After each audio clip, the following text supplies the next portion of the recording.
C'est un homme de radio, bien sûr. C'est un homme de scène. C'est un homme de télévision aussi. François Pirette. Comment est-ce que je vous expliquer? Nathalie. Nathalie. Nathalie! Eh ben, je suis la maman de Nathalie.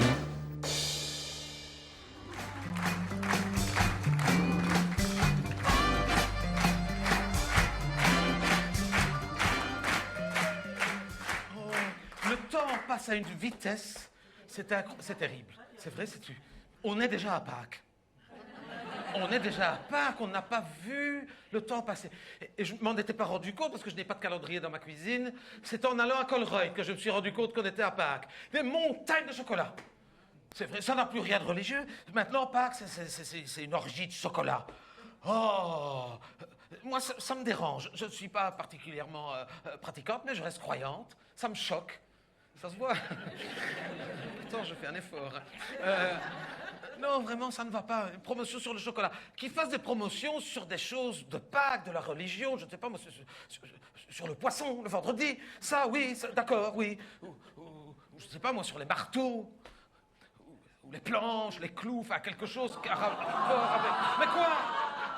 Ce serait déjà beaucoup moins choquant.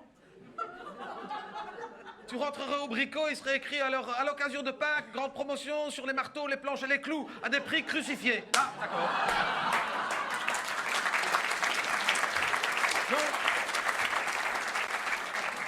Non, maintenant, Pâques, c'est le chocolat.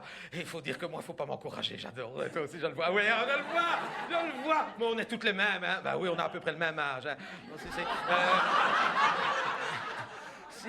Oui, mais tu sais qu'on critique toujours les femmes parce qu'en vieillissant, on mange du chocolat. Et c'est pas de notre faute. Faut pas croire. Je l'ai lu. C'est prouvé scientifiquement. Il y a eu une étude américaine qui a été faite par des Américains. Oui, c'est pour te dire que c'est une étude américaine, donc je ne l'invente pas. Je l'ai lu dans une télérevue. Ah, parce que je lis. Faut pas croire. Je lis. Je suis une femme instruite. Je l'ai lu. Tu sais pourquoi que nous, les femmes, en vieillissant, qu'on mange du chocolat, on n'y peut rien? C'est parce qu'il a été prouvé par les Américains que quand on mange du chocolat, nous, à partir d'un certain âge, le plaisir du chocolat provoque une espèce de réaction chimique dans le cerveau. Tu ne le sais pas, c'est inconscient. Ça libère, je ne sais plus, une endorphine, morphine, je ne sais pas, je n'y connais rien, qui fait que ton cerveau est trompé et qu'il associe le plaisir du chocolat au plaisir du sexe. C'est le même plaisir dans le même cortex. Oui. Le plaisir du chocolat est associé par ton cerveau au plaisir du sexe. C'est pour ça que nous, les femmes, en vieillissant, on mange de plus en plus de chocolat. Faut bien compenser, n'est-ce pas, messieurs?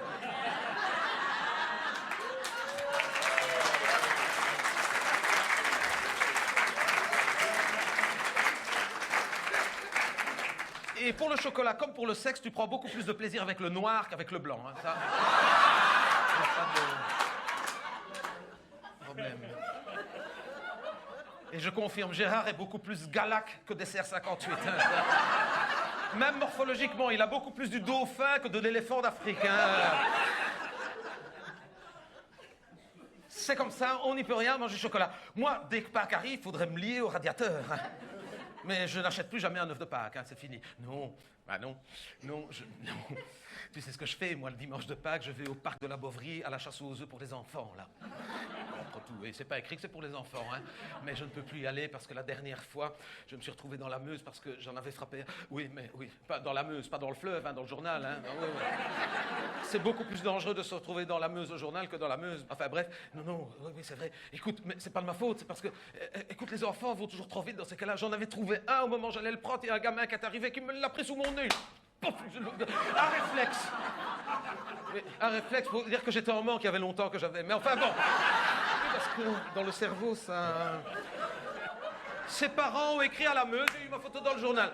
En ce moment, hein, on a sa photo dans la Meuse pour rien du tout. Qui n'ont vraiment que ça à foutre, hein, dans la Meuse, hein. Donc, je n'oserais plus aller moi-même. Oui, je suis interdite de parc de la Bovry pour la chasse aux œufs. Mais l'année suivante, j'avais eu une idée. J'avais été voir ma petite voisine qui habite juste à côté de chez moi. Ça, pour ça, j'ai de la chance. Oui, ma voisine habite juste à côté. Écoute, un hasard. Un hasard. Et c'est une jeune femme, une trentaine d'années, qui a 2 petits garçons fort gentils, 5 ans et 7 ans. Oh, ils sont adorables. D'ailleurs, ils m'appellent mamie. Je ne suis pas sûr que ça me plaise d'ailleurs, ça. Enfin bon.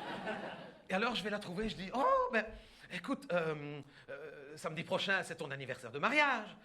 Elle me dit, non. Ah si. Bah non, elle me dit, je le sais quand même mieux que toi qu'elle me dit. Et je dis, ben attends, j'ai été à ton mariage, je sais bien que tu t'es marié un samedi de dimanche de Pâques. Hein? Comment est-ce qu'on dit à samedi? On ne dit pas samedi de Pâques, on dit un vendredi de Pâques, un dimanche de Pâques, on ne dit jamais un samedi de Pâques, on dit qu'est-ce qu'on dit? On dit un samedi de dimanche de Pâques, hein? Ne me regarde pas comme ça, t'as très bien compris ce que je voulais dire. Je dis, j'étais invité, c'était un samedi de dimanche de Pâques. Elle me dit, oui, mais c'est pas mon anniversaire la semaine prochaine. Je dis, pour toi, c'est Pâques. Oui, mais c'est une fête mobile. Ah oui. Ça, par contre, il n'y avait pas pensé à ça. Ah ben oui, mais moi non plus.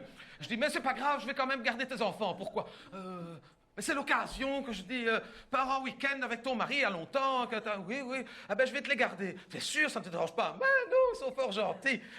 Donc, elle me les a amenés, mais je lui avais dit, surtout, tu leur mets des draps dans leur sac, parce que je n'aime pas qu'on vienne dormir chez moi dans mes draps. Tu peux venir dormir à la maison, mais tu prends tes draps. C'est comme ça. J'étais à froid tout à l'heure. Écoute, je fais ce que je veux. Je dis à cette femme-là que je ne connais pas qu'elle peut venir dormir chez moi. C'est déjà gentil de ma part. La seule chose qu'il faut qu'elle fasse, c'est de prendre... Quoi, ça te dérange de prendre tes draps? Bah alors mais attendez, mais vous êtes vite vexé quand même. J'invite une femme que je ne connais pas à venir dormir chez moi, soi-disant parce qu'il faut qu'elle prenne ses draps. Vous trouvez ça exagéré? Après tout, je fais ce que je veux, hein. C'est chez moi. Et même des enfants, hein. Donc je lui ai dit, ils viennent, mais ils prennent leurs draps. Elle me les a amenés le samedi, évidemment. Ah ben oui. Bon, je ne pouvais pas dire non, donc j'étais pas contente, hein. Donc, elle me les a laissés, on a passé une bonne journée, et le samedi après-midi, on a fait, tu sais, comme je faisais avec Nathalie quand elle était toute petite, on a fait des bricolages de Pâques. Si, c'est-à-dire qu'on a découpé, tu fais ça peut-être à l'école, on a découpé des œufs dans du carton. Ah, je le vois que tu fais ça. Tu sais qu'on découpe des œufs dans du carton, et alors après, on les met en couleur avec de la peinture à l'eau. Oui, ah, oui. Et alors, on fait un petit trou au-dessus, et alors avec un fil de pêche, après, avec des punaises, on les met au plafond. Et alors, quand on se réveille au matin, ça... Oh, c'est beau, hein, tu fais ça. Oh, tu devrais le faire avec des punaises, tu vas voir, ta maman va être contente. Et donc, avec ces deux enfants-là, on avait fait les bricolages toute l'après-midi. Et alors, j'avais acheté une toute nouvelle boîte de punaises, 150 punaises, c'était écrit dessus. Et alors, j'ouvre la boîte et je monte sur mon escabelle. J'avais tous les fils de pêche avec les œufs qui pendaient en dessous, une grappe. Et alors, au moment où je veux mettre ma première punaise pour mettre l'œuf au plafond, je n'entends pas Gérard qui arrive dans mon dos et qui fait « Qu'est-ce que tu fais là ?» J'ai sursauté un coup, les punaises partout, mais partout. Il n'y avait plus une punaise dans la boîte. Va retrouver 150 punaises sur de la moquette chinée à bouclette. Hein. Vas-y. Oui, parce que dans le couloir des chambres, chez moi, c'est de la moquette chinée à bouclette. Tu ris. Impossible de retrouver 150 punaises, enfin 150 punaises environ, c'était écrit sur la boîte parce qu'il ne s'engage jamais. C'est toujours 150 punaises environ, ouais. Écoute, il était 8h du soir, c'était au moment où les enfants allaient se coucher que j'avais mis ça au plafond du couloir des chambres. J'ai fini de les ramasser, il était 00h30. Va retrouver 150 punaises sur la moquette chinée à bouclette sans lunettes. Ah oui. Oui, parce que je dois porter des lunettes, je ne le savais pas, parce que je venais d'aller à l'oculiste, c'était la première fois de ma vie que j'allais à l'oculiste. Il paraît que je dois porter des lunettes depuis mes 12 ans, je ne le savais même pas, je suis astigmate, je ne le sais pas. Tu te rends compte? Ça fait des années que je dois porter des lunettes. Je suis astigmate, je ne le savais pas. Ah non. Et tu vois, je ne les porte toujours pas. Je n'arrive pas à me faire à l'idée que je dois porter des lunettes. Je n'aime pas. Je trouve que pour une femme, en plus, ça vieillit. Ah oui. Enlève-les. Oh, si, t'es mieux. C'est parce que toi, tu ne le vois pas puisque tu as besoin de tes lunettes. Quand tu te vois dans le miroir, tu ne te vois pas que t'es mieux sans tes lunettes. Écoute, chacun ses goûts. Moi, je trouve que, oui, pour une jeune, ça te donne du style, mais pour à partir d'un certain âge... Donc, astigmate, chercher 150 punaises sur la moquette chinée à bouclette, vas-y, hein. Je te dis, jusqu'à 00h30, j'en avais ramassé 144. Oui, donc ça, c'était le environ, parce que quand ils te mettent environ sur une boîte, t'en as souvent moins que 152, évidemment, hein. Oh, j'étais pas contente, hein. Les enfants, ils avaient été se coucher depuis un moment, je les avais mis à dormir à 9h parce qu'il fallait se lever tôt le lendemain matin pour aller au parc de la Bovry, pour aller ramasser les œufs. Moi, je n'ai quasiment pas dormi. Ah non, 00h30 que j'ai été me coucher, à 2h du matin. Il y a Gérard qui se réveille. Il se réveille toujours 2 ou 3 fois par nuit pour aller faire pipi à la salle de bain. Il part sans ses pantoufles. J'entends « Ah !» Je dis « Ah !» 145. Et je l'entends faire « Nom de Dieu, le nom de Dieu !» Ah 146. Il hurlait dans la salle de bain, je vais le rejoindre. Il faisait des claquettes à pieds nus. Hein. Il faisait clic, clic, clic, clic, clic, clic, clic sur le carrelage. Le Fred Astaire dans la salle de bain. Clic, clic, clic, clic, clic. Oh, ça a dû lui faire mal. Moi, je riais intérieurement. J'aurais pas osé lui montrer. Hein, parce que moi, je l'aurais... Ah non, non, non, non. Impossible de lui enlever. C'était incrusté dans ses talons, en dessous. Il a dû avoir mal. Hein. Pour les enlever, j'ai dû démonter le pied de biche de ma machine à coudre. Pour te dire que ça tenait. Hein. On s'est disputé toute la nuit, on n'a pas dormi. Oui, mais à 7 h du matin, les enfants, mamie, mamie, parc de la Beauvry, les œufs de Pâques. Moi, j'étais... Je dis, attendez, on va déjà prendre un petit déjeuner. De toute façon, ce n'est pas avant 9 h. Donc, à 8 h 30, ils étaient prêts. Je dis, attendez, on s'équipe. Je leur avais donné chacun 2 grands sacs bleus d'Ikea.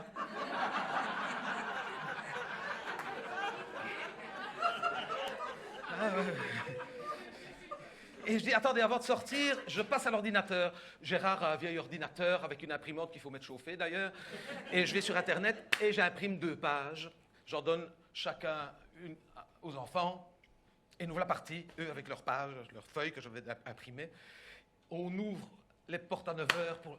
Ils ont tout eu! Ils n'avaient qu'à suivre le papier. Quand vous voyez où étaient tous les œufs, j'avais été sur Google Earth. Donc je tapais... Oui. Ils ont couru. Il n'y a pas un enfant qui a eu un œuf. Et alors, ils se relayaient, hein. Ah oui, moi, je ne suis pas rentré, je ne peux pas parce que je suis blacklisté, moi. Ah oui, mais les 4 paniers Ikea, tout plein.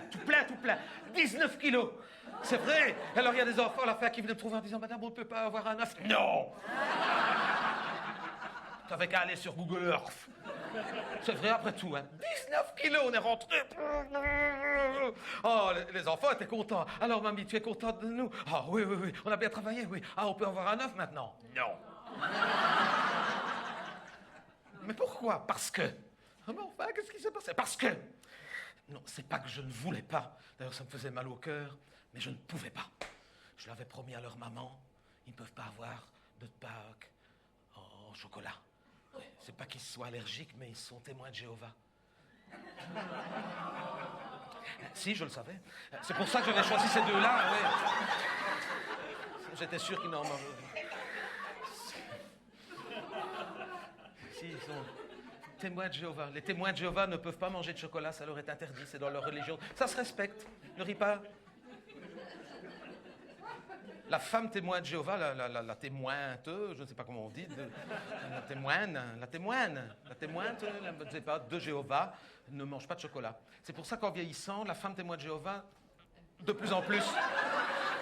Si, parce que quand on... Dans le cerveau, si tu veux, il y a une réaction chimique, tu ne t'en rends pas compte, hein, c'est inconscient, qui libère une morphine, endorphine, je sais pas quoi, qui trompe le cerveau, qui associe ça au plaisir que tu prends quand tu manges du chocolat. Ça marche dans les 2 sens. C'est pour ça que la femme témoin de Jéhovah ne peut plus... Il y en a ici des témoins de Jéhovah. Ouais. Moi, j'en ai beaucoup moins qu'avant. Hein. Oui. Enfin, si, ils viennent sonner, mais je n'ouvre plus. C'est parce que j'ai mis un Judas. Comme ça que je le vois, mais parfois, tu sais, l'air est plus moite, alors il y a de la buée, on ne voit pas bien. C'est souvent le dimanche, mais une fois, ils étaient venus un mardi matin, pour ça, ils sont vicieux. Hein. Et ils sonnent, je ne vois pas bien, je dis, oh, ça doit être le facteur, j'ouvre, un témoin de Jéhovah. Comme quoi, un Judas, c'est traître. Hein. Donc, ils ne pouvaient pas, c'est des témoins de Jéhovah. Mais va expliquer à un enfant de 5 ans et à un enfant de 7 ans qu'ils ne peuvent pas avoir de chocolat de Pâques parce que c'était témoins de Jéhovah, ils ne comprendraient pas, ces enfants-là, c'est des enfants. Donc c'était la même mamie, pourquoi? Parce que. Mais pourquoi on ne peut pas avoir de chocolat? Parce que. Et pourquoi? Parce que. Parce que vous êtes punis, voilà. Ah bon, mais pourquoi? Qu'est-ce qu'on a fait? Vous avez oublié vos draps. Pas de drap, pas de chocolat.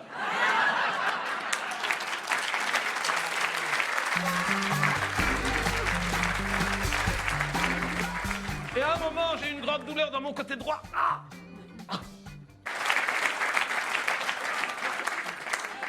Oh, je n'attendais qu'une chose, c'est qu'on vienne les rechercher. Hein. Oh, et dès qu'ils ont été sortis, oui, évidemment, j'ai quand même un cœur. Tu penses bien que je n'ai pas mangé de chocolat devant eux, j'ai attendu qu'ils soient partis. Mais j'étais comme ça. Hein. Dès qu'ils ont été partis, je me suis mise dans le divan, j'ai mis Michel Drucker. Je me suis fait les 19 kilos sur l'après-midi. Écoute, j'ai commencé. Moi, quand je commence, je n'arrête plus. C'est comme ça, c'est plus fort que moi. J'ai tout pris, 19 kilos. Les sacs étaient vides, il y avait des papiers partout. Ah, oui, j'étais... Oh. Et à un moment... Ah! Oh! Crise de foie. Et une crise de foie dimanche de Pâques, c'est un blasphème. Hein. C'est vrai, hein, quand tu réfléchis bien. Écoute, jusque-là, le chocolat était ma passion. Ça allait devenir mon calvaire. Écoute, je me suis levé, j'ai senti que je devais aller me coucher. Je voyais tout qui tournait, crise de foie, t'imagines? En montant les escaliers, un chemin de croix. Un chemin de croix. D'ailleurs, je suis tombé 3 fois. La première fois, j'ai pu me relever toute seule. La deuxième fois, c'est Nathalie qui m'a relevé. La troisième fois, c'est Gérard. Ah, je suis arrivé dans mon lit, les bras en croix comme ça. Et eux deux, ça les faisait rire. Hein. Ils s'amusaient comme larrons en foire. Larrons en foire. Mais moi, je peux te dire que je ne rigolais pas. J'étais là. Et à un moment, je fais, Nathalie, quoi? Quoi?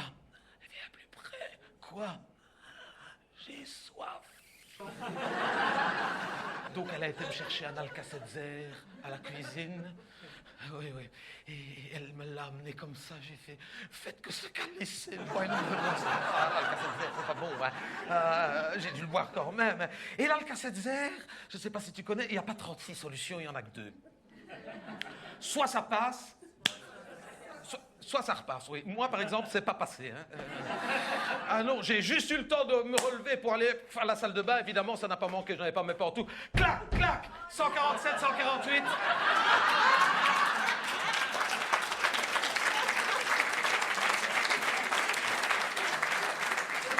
De douleur, je suis tombé à genoux comme ça. 149, 150, le compte était bon. Oui, mais je saignais, j'avais des trous à mes mains, des trous à mes pieds. Je saignais, Gérard voulait me soigner, j'ai dit on verra demain, je ne peux pas. J'ai été me recoucher dans mon lit comme ça, avec mes mains qui saignaient, mes pieds, et les pics de mes bigoudis qui me rentraient comme ça. Et à un moment, j'ai eu une grande douleur dans mon côté droit. Et je suis tombé inconsciente comme ça, regarde bien, regarde.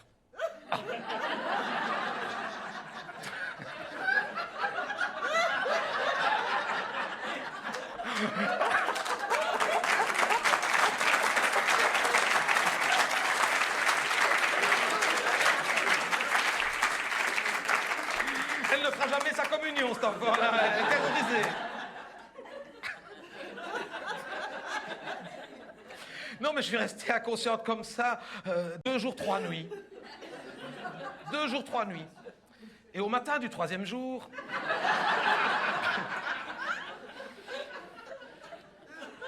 je suis revenu à moi. Écoute, comme si de rien n'était. Une résurrection. Vraiment, hein. D'ailleurs, quand Gérard m'a vu descendre de la chambre, il n'y croyait pas. Il n'y croyait pas. T'aurais dit ça, Thomas. Oh, c'est toi? Oui, c'est moi. Mais ça faisait 3 jours, 3 nuits quasiment que j'étais dans ma chambre. J'avais besoin d'air. Et il faisait beau. Pour une fois, je sors sur ma petite terrasse devant le jardin. Je fais, oh, comme ça, un peu d'air, un peu d'air.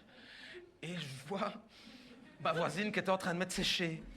Et je vois qu'elle me voit comme ça, et qu'il me voit avec tout mon sang séché ici, à mes pieds, à mes mains. Et elle me dit, mais qu'est-ce que tu as fait? Je dis, c'est rien, c'est arrivé le dimanche de Pâques. Ah bon, oui, c'est une longue histoire, c'est parce que je suis astigmate. Mais maintenant, quand elle me voit, elle se signe. Elle se met à genoux. Ah oui, oui, oui. Mais maintenant, Pâques, ça n'a plus rien à voir avec la religion, c'est fini. Avant, le dimanche de Pâques à la TV, t'avais un bon film de Pâques l'après-midi. C'est vrai, à la RTB, ils te mettaient un long film, tu disais, un bon film de Pâques. Tu sais, on regardait La Tunique. Ah oui, tu viens de trahir ton âge, toi. Personne ne connaît pas La Tunique avec Victor Mature. Ah, il était beau, hein. Ah, La Tunique, Covadis. Ah oui, Ben Hur. Maintenant, c'est fini, un film de Pâques, c'est Charlie et la chocolaterie. Maintenant. Oui, oui. Et à Pâques, on faisait encore une excursion de Pâques. Tu vois, on allait visiter, on allait à Crupé, on allait à Bon Secours. Là, maintenant, c'est fini. Hein. Les excursions de Pâques, j'en ai fait 3, j'ai dit maintenant, ça suffit. Une fois, à Pâques, on a été visiter Côte d'Or. Alors, ça, c'est une excursion de Pâques. Une fois, on a été visiter les chocolats Galère. Et une fois, on est monté dans l'autocar et l'autocariste a dit, on vous emmène, c'est une surprise. Tu parles, c'était Kinder. Ben oui, évidemment. C'est pour ça que j'ai dit, la prochaine fois, j'ai dit à Gérard, on fait une excursion de Pâques, c'est-à-dire, on va à Rome. À Rome? Mais pourquoi qu'on irait à Rome? Parce que c'est Pâques. Et bien alors, qu'est-ce que tu t'en fous? Tu n'es même pas pratiquante. Et alors? Et alors? Ça ne m'empêche pas d'être croyante. C'est vrai que je ne pratique plus. On ne pratique plus. Mais je crois encore. Voilà. Quand on est croyante, on pratique encore combien de fois? 2 fois par an. Au mariage et aux enterrements. Bah, c'est vrai. Ah, bien sûr. Mais ça ne m'empêche pas de croire. C'est comme l'amour. L'amour, j'y crois, je ne pratique plus. Je pratique encore quoi? 2 fois par an. Au mariage et aux enterrements. Si, je ne blague pas. J'ai déjà remarqué. Parce que nous, on a beaucoup de camarades maintenant qui ont des enfants en âge de se marier, donc on a beaucoup de mariages. Surtout en ce moment, il y en a beaucoup qui sont en retard. Eh bien, à chaque fois qu'on va à un mariage, généralement, quand on revient, Gérard et moi, wouh, et c'est pas le manque de chocolat, hein. C'est le fait que, tu sais, on voit ces jeunes-là s'embrasser, ça nous rappelle. Et on sait qu'ils vont partir en voyage de noces, on les voit partir, on imagine déjà. Quand on rentre, wouh. Et aux enterrements, la même chose. Si, parce qu'on a déjà des camarades, mais plus âgés, qui sont en âge de partir, et malheureusement, ça arrive, tu sais, ça arrive, hein, ça peut nous arriver à n'importe quel moment, et quand on rentre, on se dit, oh, on a encore de la chance d'avoir de la santé, oui, profitons-en, oh là là, voilà. T'as bien fait de venir au premier rang, toi. Pas de ma faute, hein, moi. Ah ouais.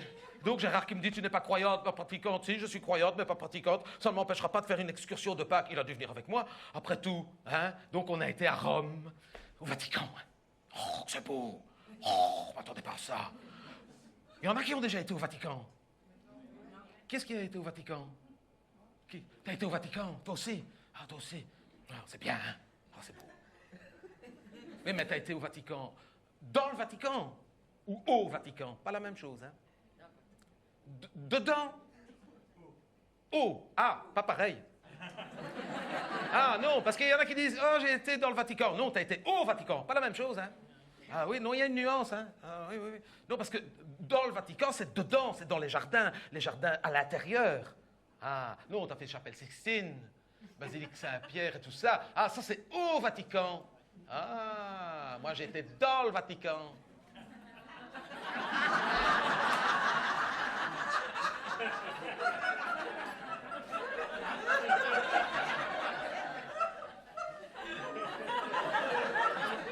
Parce que tu n'as pas donné ta carte d'identité la veille. Ah, tu as donné ta carte d'identité. Voilà. Parce que moi, j'étais dedans, mais pour aller dedans, il faut donner sa carte d'identité la veille, au plus tard, normalement l'avant-veille, ou son passeport, parce qu'ils vérifient sur l'ordinateur, je ne sais pas comment ce qu'ils font, et si tu as un casier judiciaire, tu ne peux pas rentrer. C'est pour ça qu'il y a beaucoup d'ecclésiastiques qui ne sont jamais allés au Vatican.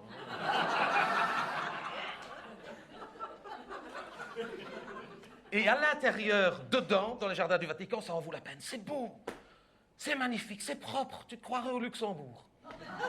Si ce n'est qu'il y a quand même beaucoup plus d'animation et d'ambiance, mais c'est magnifique. C'est le plus petit État du monde. C'est un État, c'est un pays. Hein. C'est le plus petit État du monde. 40 hectares. Incroyable, hein? Ah, on rentre là-dedans, c'est des paysans. C'est vraiment des paysans.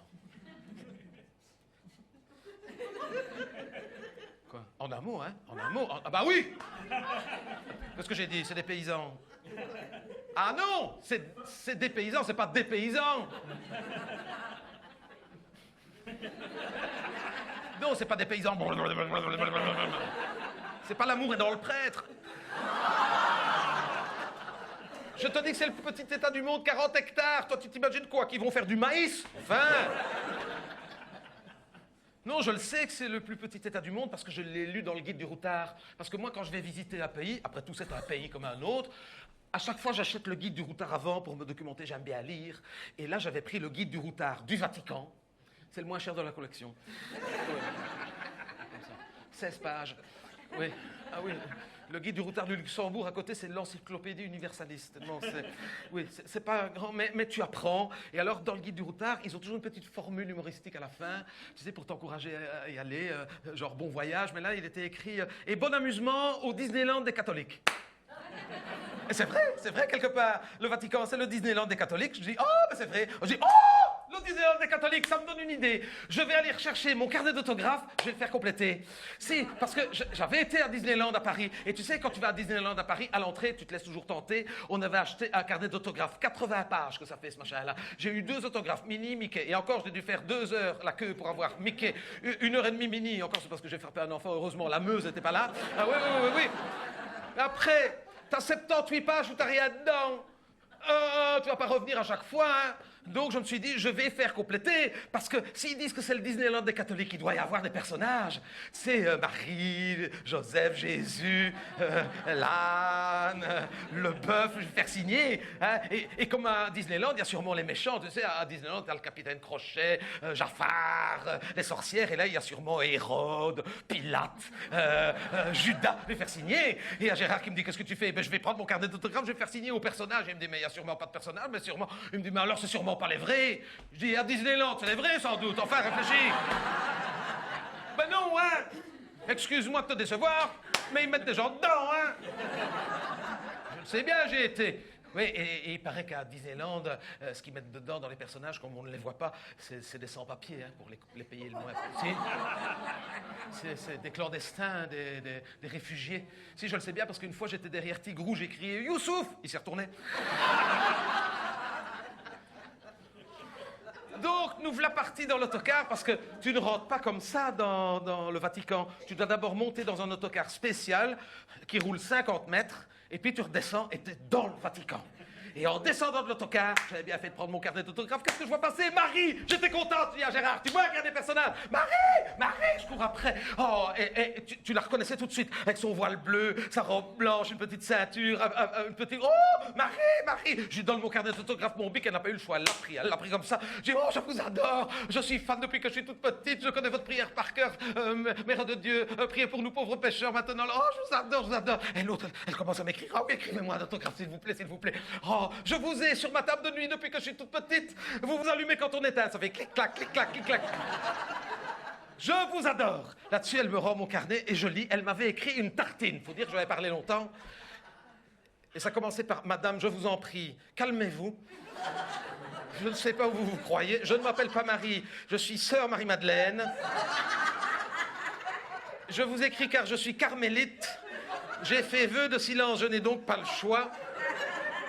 Tenez-vous, calmez-vous. Où vous croyez-vous? Vous n'êtes pas à Disneyland, signé Sœur Marie Thury. » Gérard qui lisait au-dessus de mon épaule, il lui a fallu un quart d'heure pour s'en remettre. Il pleurait comme ça.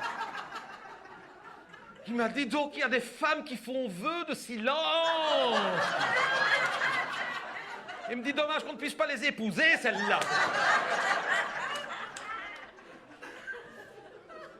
Mais c'est bien, le Vatican, c'est dommage. La prochaine fois, quand tu vas au Vatican, va plutôt dans le Vatican. Ça en vaut la peine. C'est propre. C'est magnifique. C'est vrai. Et tu te sens en sécurité. Ah oui.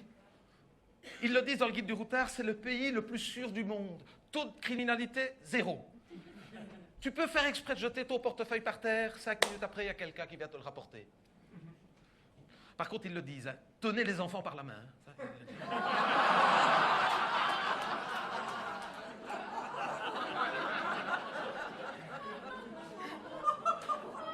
Ça, ouais. Non, mais c'est des paysans. Enfin, quand je dis que c'est des paysans, ça doit être des paysans pour eux aussi, quand ils viennent de l'autre côté, chez nous autres. Ah oui, parce que ça n'a vraiment rien à voir, mais si ça n'a vraiment rien à voir, ça n'a rien à voir dans les deux sens. Pour eux aussi, quand ils sortent, c'est des paysans. Hein? Pour ceux qui sont nés là, qui n'ont connu que ça, qui naissent dans le Vatican, quand ils ressortent. Quoi? Ben quoi? Ben, il y en a sûrement qui naissent. Ben, attends, c'est un pays comme un autre. Ils ont sûrement des... Ben, il y a sûrement des naissances. Ben, il y a une maternité, puisque j'avais vu une flèche avec crèche. S'il y a une crèche, il y a une maternité. Ça, pour ça, ils sont bien équipés. Ils vivent entre eux, ils ont tout ce qu'il faut, hein. Ah, ouais.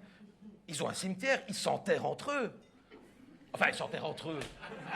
Entendons-nous, hein, évidemment. Non, ils ne s'enterrent pas entre eux du genre, tiens, qu'est-ce que tu fais jeudi? Je t'enterrerai bien. Non, non. Je veux dire, ils ont leur propre cimetière. Enfin, ils ont leur propre cimetière pour les curés normaux. Pour le pape, c'est pas le cimetière des curés normaux. Non, non, les papes, on les enterre dans la crypte des papes. Ça, je ne sais pas si tu l'as vu. La crypte des papes. C'est difficile à dire, hein. Désolé pour les premiers rangs. Si tu fais une récidive de Covid, ne cherche pas, c'est moi. Mais la crypte des papes. T'as été à la crypte des papes? Parce que ça, c'est pas dans le Vatican, c'est au Vatican, c'est entre les deux. Hein, tu l'as vu en dessous? Ah oui. Ils avaient déjà mis de l'ordre? Oui. Ah oui. Ça, c'est bien. Parce qu'à un moment, ils n'avaient pas mis de l'ordre et on ne s'y retrouvait plus. Hein. Ah oui, je le sais bien.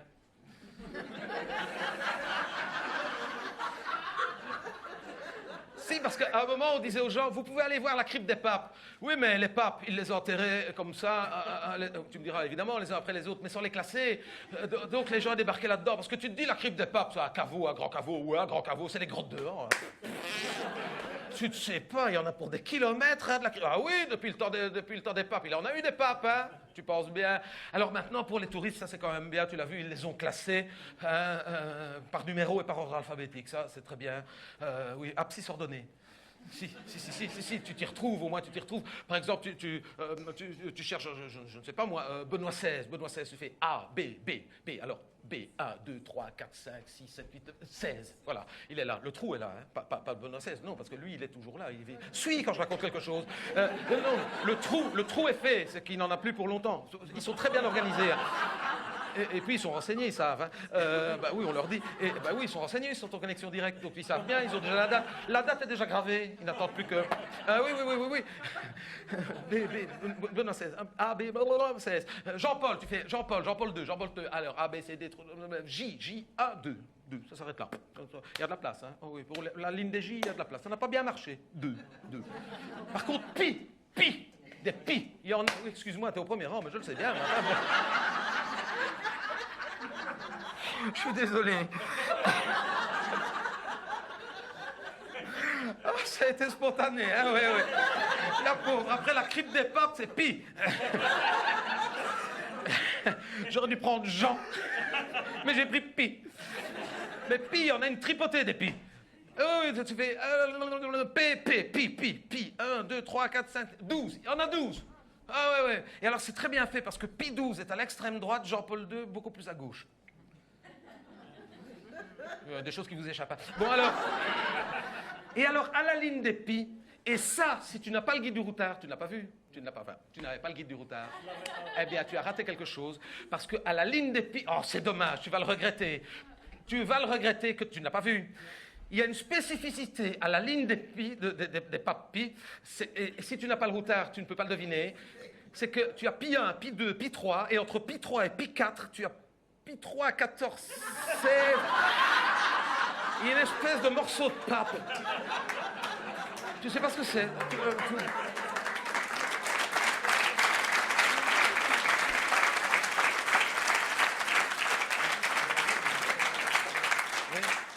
Et alors, quand tu ressors de la crypte des papes, c'est directement dans la chapelle Sixtine. Alors là, c'est l'extase, c'est magnifique, mais que ça pue là-dedans.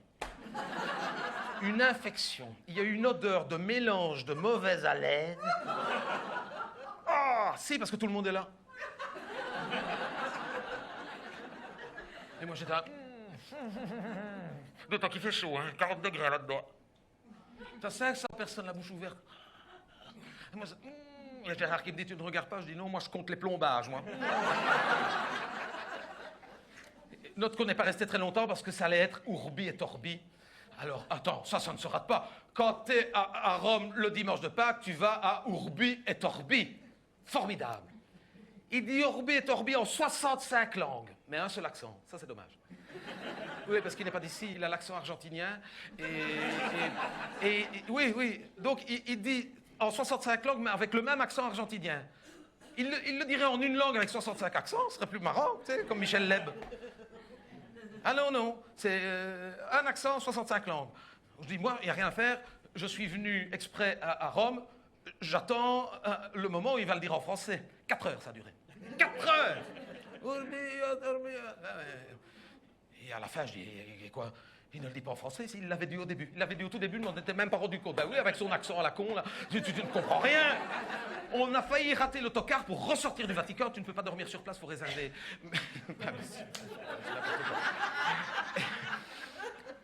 On a couru. On est arrivé juste à temps. Heureusement que la guide a mis son parapluie dans les portes de l'autobus. Elle a mis son parapluie. Ça s'est rouvert, autrement on restait là. Ah oui. Ça, pour ça, la guide, formidable. Ah oui, parce que je ne vous ai pas dit qu'on ne peut pas rentrer comme ça dans le Vatican sans guide. Il faut être accompagné. C'est une femme. C'est une vieille jeune fille, comme on dit. On dit toujours une vieille jeune fille. On ne dit jamais une jeune vieille fille. Je ne sais pas pourquoi. Pas comprendre, je ne sais pas. Ah oui, hein. Fort gentille. Hein. Elle parle 4 langues, extraordinaire. Et alors, elle a un parapluie. Hein. Vous savez, comme les guides qui ont un parapluie pour la repérer. Et heureusement qu'elle a un parapluie. Hein. Parce qu'on était fin avril, il faisait 40 degrés. Hein. Je me dis, cette femme-là, sans le parapluie... Attends, elle y reste, hein. C'est pour ça qu'elle a un parapluie comme ça. Heureusement qu'elle a mis un bon réflexe, hein. Alors je lui ai dit, madame ou mademoiselle, je cherche dans mon sac, laissez-moi vous remercier, je sors un petit billet, elle me dit, ah non. Je dis, allez, hein. Ça ne va pas, hein, laissez-moi vous remercier. Non. Oui, je me doute que vous êtes payé, mais ça ne vous dispense pas de recevoir. Non, je ne suis pas payé. Non, vous n'êtes pas payé. Ah non? Ah, non, je fais ça bénévolement.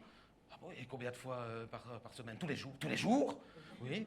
Je commence à 8h, je termine à 7h. Quoi? Oui, bénévolement? Mais depuis combien de temps? Ça fait 25 ans. 25 ans? Vous faites ça bénévolement? Je dis, mais en Belgique, vous auriez déjà le PTB qui ferait une manifestation. T'aurais l'ONSS sur le dos, hein? Bénévolement! Je dis, mais on s'en fout alors, prenez. Non, et si jamais ça ne se saura pas, mais si, il va le voir. Mais qui? Mais lui, hein? Moi, je les aurais pris, hein? Elle n'a pas voulu. Je dis, mais pourquoi vous faites ça? Elle me dit, voilà, c'est ma façon de remercier le Seigneur, de lui rendre grâce. C'est l'offrande de ma personne à la gloire du Seigneur. Non. C'est ma façon à moi de m'assurer, et encore, rien n'est garanti, après tout, il ne me doit rien, mais de m'assurer qu'il me gardera une place auprès de lui au paradis.